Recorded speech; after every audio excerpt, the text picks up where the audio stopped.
একজন কৃষক তার গম ক্ষেত পাহারা দিচ্ছিলেন। এমন সময় তিনি দেখেন কয়েকটি গরু এসে তার গম ক্ষেত নষ্ট করছে। তখন সেই কৃষক ওই গরুগুলোর মধ্য থেকে মাত্র একটি গরুকে লাঠি দিয়ে আঘাত করেন। কি অবাক করা কাণ্ড!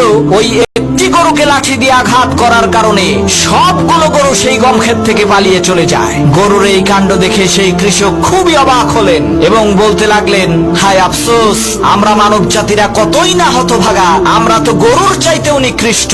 আরে গরু তো বোঝে যে আমার এক ভাইকে কৃষক লাঠি দিয়ে আঘাত করেছে, এর পরের আঘাতটা আমার পিঠে পড়বে, তাই এখনই আমাকে পালাতে হবে। কিন্তু আমরা মানুষ হয়ে তা বুঝতে পারি না। আমাদের সামনেই আল্লাহ তাআলা তার নাফরমান জালেম বান্দাকে গজব দিয়ে ধ্বংস করেন, কিন্তু আমরা মানুষেরা ইতিহাস থেকে শিক্ষা নিয়ে জুলুম অত্যাচার বন্ধ না করে আবার জুলুম করা শুরু করে দেই। আমরা ভুলে যাই যে আসমান থেকে এর পরের বার যেই গজবটা আসবে ওইটা আমার উপরে এসে পড়বে।